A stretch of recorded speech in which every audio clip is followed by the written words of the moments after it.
அனைவருக்கும் வணக்கம். மனிதரை மிஞ்சும் ஆன்மீக சேனலில் இன்றைக்கி பார்க்கக்கூடிய பதிவு, ஒரு சில பொருட்களை தை அமாவாசை நாளன்று நம்ம தானமாக வாங்கி கொடுப்பதன் மூலம் நமக்கு இருக்கக்கூடிய எப்பேற்பட்ட கஷ்டங்களும் பிரச்சனைகளும் தீருங்க. அது என்ன பொருள், அதை யாருக்கு நம்ம தானமாக வாங்கி கொடுக்கணும், இதை பற்றிய தகவலை தொடர்ந்து பார்க்கலாம். தை அமாவாசை அப்படின்னாவே நம் முன்னோர்களை வழிபடுவதற்கு ரொம்பவும் உகந்த ஒரு நாள்.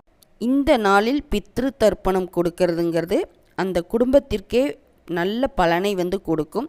முன்னோர்களின் அருளாசியை பெற்று தருங்க.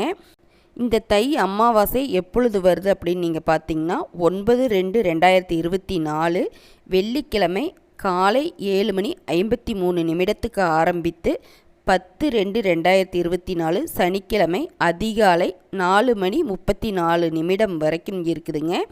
வெள்ளிக்கிழமை முழுவதும் அமாவாசை திதி இருக்குது. இந்த நாளில் நாம் செய்யக்கூடிய தானமானது நமக்கு இருக்கக்கூடிய எப்பேற்பட்ட பிரச்சனையும் கஷ்டத்தையும் நிச்சயம் தீர்க்கும் அப்படின்னே சொல்லலாங்க. எந்தெந்த பிரச்சனைக்கு என்னென்ன பொருட்களை நம்ம தானமாக கொடுக்கணும் அப்படின்னு நீங்கள் பார்த்துக்கிட்டிங்கன்னா, ஒரு சிலருடைய வாழ்க்கையில் பிரச்சனைக்கு அளவே இருக்காதுங்க. ஒவ்வொருத்தருடைய வாழ்க்கையிலையும் ஒவ்வொரு விதமான பிரச்சனைகள் இருந்துட்டு தான் இருக்கும். ஒரு சிலர் தீராத வியாதியால் துன்பப்படுவாங்க. ஒரு சிலர் கடன் பிரச்சனையால் அவதிப்பட்டுருப்பாங்க. ஒரு சிலர் வீட்டில் எப்போதும் சண்டை சச்சரவுகள் ஏற்பட்டு ஒரு மன உளைச்சல்லே இருப்பாங்க. இந்த மாதிரி பிரச்சனைகள் பலவிதமாக இருந்தாலுங்க, அதை தீர்க்கணும் அப்படின்னா நாம் சரணடையக்கூடிய ஒரு இடம் அப்படின்னு பார்த்தா தெய்வ வழிபாடு தான். அப்படி நம்ம வழிபடும் தெய்வத்திற்கு சில பொருட்களை நம்ம தானமாக கொடுக்கலாங்க. ஒரு சில வீட்டில் எப்போதும் யாருக்காவது ஒருத்தருக்கு ஏதாவது ஒரு வியாதி இருந்துகிட்டே இருக்கும். அது ஜுரமாக இருக்கலாம், கை கால் வலியாக இருக்கலாம், உடம்பு வலியாக இருக்கலாம். இந்த மாதிரி சாதாரண உபாதைகள் கூட இருக்கும்.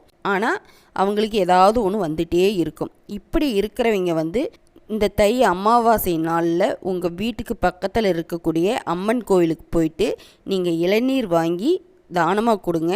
இந்த இளநீர் கொண்டு அம்மனுக்கு அபிஷேகம் செய்யும்போது அம்மன் மனம் எப்படி குளிர்கிறதோ அதே மாதிரி உங்கள் குடும்பத்தில் உள்ளவர்களுடைய மனதும் குளிருங்க. இதனால் இந்த பிரச்சனை கண்டிப்பாக தீரும். இந்த தானத்தின் மூலம் வீட்டில் நோய்வாய்ப்பட்டு இருக்கிறாங்க, துன்பத்தில் இருக்கிறாங்க அப்படின்னா சீக்கிரமாக அதுலேருந்து வெளியே வரத்துக்கு நல்ல ஒரு வாய்ப்பாக இருக்குங்க. இதில் ஒரு சிலருக்கு தோல் சம்பந்தமான வியாதி இருக்கும். அது அவ்வளவு சீக்கிரத்தில் சரியாகாது அப்படின்னே சொல்லலாங்க. எத்தனை மருந்து மாத்திரைகள் எடுத்துக்கிட்டாலும் இது போன்ற வியாதிகள் தொடர்ந்துக்கிட்டே தான் இருக்கும். அப்படி இருக்கேன் அப்படின்னா நீங்கள் ஏதாவது ஒரு கோயிலில் குளம் இருக்கக்கூடிய கோயிலுக்கு போயிட்டு அந்த குளத்தின் தண்ணீரில் வெல்லம் கல்லுப்பு ரெண்டையும் வாங்கி நீங்கள் அதில் போட்டுருங்க, கரைச்சி விடுங்க. அப்படி கரைச்சி விடும் பொழுது உங்களுடைய வியாதியானது நிச்சயம் கரைந்து போகும் அப்படின்னே சொல்லலாங்க. அடுத்து எல்லோருக்குமே இருக்கக்கூடிய மிகப்பெரிய பிரச்சனை அப்படின்னு பார்த்தோம்னா, இந்த பணப்பிரச்சனை நீங்கி வாழ்க்கையில் செல்வ வளம் பெருகணும் அப்படின்றது தான். நாமும் நிம்மதியான முறையில் வாழணும் அப்படின்னு நினைப்போம். அப்படி இருக்கிறவங்க ஏதாவது ஒரு அம்மன் கோவிலுக்கு போயிட்டு நீங்கள் 1 கிலோ வெல்லத்தை வாங்கி தானமாக கொடுத்துடுங்க. இந்த தை அமாவாசை நாள் அப்படின்றது வெள்ளிக்கிழமை நாட்களில் வந்திருக்குது. நீங்கள் அம்மன் கோவிலில் போயிட்டு இந்த வழிபாடு செய்யும் பொழுது உங்களுக்கு எண்ணற்ற பலன்கள் கிடைக்குங்க. இந்த வெல்லம் அப்படிங்கிறது நம்முடைய வாழ்க்கையை எப்பொழுதுமே தித்திப்பாக்கக்கூடிய ஒரு விஷயம். எந்த ஒரு பிரச்சனை இருந்தாலும் அந்த வெல்லம் கரைவது போல நம்முடைய கஷ்டங்களும் பிரச்சனைகளும் கரைந்து போகும் அப்படின்னே சொல்லலாங்க. இந்த வெல்லத்தை நீங்கள் வாங்கி கொடுக்கும் பொழுது குறைந்தது நீங்கள் 1 கிலோவாவது நீங்கள் வாங்கி தானமாக கொடுக்கணும். இந்த மாதிரி தானம் நீங்கள் தை அமாவாசை நாளில் நீங்கள் கொடுக்கும் பொழுது உங்களுடைய குலதெய்வத்தையும் உங்களுடைய முன்னோர்களையும் நீங்கள் வேண்டிக்கிட்டு உங்களுக்கு என்ன பிரச்சனை இருக்குதோ அதற்கு தகுந்தாற் போல் நீங்கள் பொருட்களை வாங்கி தானம் கொடுக்கும் பொழுது நிச்சயமாக உங்களுக்கு இருக்கக்கூடிய பிரச்சனைகளும் கஷ்டங்களும் தீருங்க. இந்த தை அமாவாசை தினத்தை நீங்கள் தவற விட்டுட்டீங்கன்னாலும் மறுபடியும் நீங்கள் அடுத்த அமாவாசை நாட்களில் கொடுக்கலாம், பௌர்ணமி தினங்களில் கொடுக்கலாம், வெள்ளிக்கிழமை நாட்களில் கொடுக்கலாம். இந்த மாதிரி நீங்கள் தொடர்ந்து உங்களால் முடிந்த அளவுக்கு நீங்கள் இந்த தானங்களை செய்யும் பொழுது உங்களுக்கு இருக்கக்கூடிய நோய்களின் தாக்கம் குறைந்து அதிலிருந்து வெளிவருவதற்கும் பணப்பிரச்சனை நீங்கி உங்களுடைய செல்வ நிலை உயரவும் அம்மனுடைய அருள் கண்டிப்பாக கிடைக்குங்க. நம்முடைய பிரச்சனைகள் தீர செய்ய வேண்டிய இந்த தான வழிபாட்டு முறையை நீங்கள் தை அமாவாசை நாளில் செய்வதுங்கிறது ரொம்ப ரொம்ப சிறப்பான ஒரு விஷயங்க. இந்த தை அமாவாசை நாளில் உங்களால் முடிந்த உணவு தானம் செய்யும் பொழுது நம் முன்னோர்களுக்கு உணவளித்த ஒரு புண்ணியம் நமக்கு கிடைக்குங்க. அம்மனை மனதார பிரார்த்தனை செஞ்சுட்டு இந்த மாதிரி தானங்களை நீங்கள் செய்யுங்க.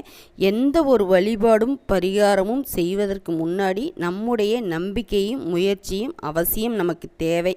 இந்த தானத்தை நீங்கள் செய்யும் பொழுது உங்களுக்கு ஒரு நல்ல பலன் கிடைக்கணும் அப்படின்னா நம்பிக்கையோடு நீங்கள் செய்யுங்க. நிச்சயம் உங்களுக்கு நல்ல பலன் கிடைக்கும். இந்த தை அமாவாசை நாளில் உங்களால் முடிந்த தான தர்மங்களை நீங்கள் செய்கிறது அப்படிங்கிறது உங்களுக்கு எண்ணற்ற பலன்களை கொண்டு சேர்க்குங்க.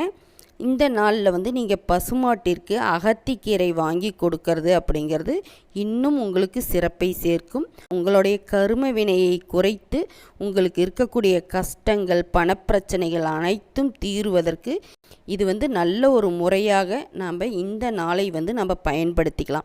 வருடத்தில் ஒரு முறை வரக்கூடிய இந்த தை அமாவாசை நாளை யாருமே தவற விடாதீங்க. நம்முடைய முன்னோர்களுடைய அருளாசி நமக்கு பரிபூரணமாக கிடைக்க முன்னோர்கள் வழிபாடு செய்யுங்க.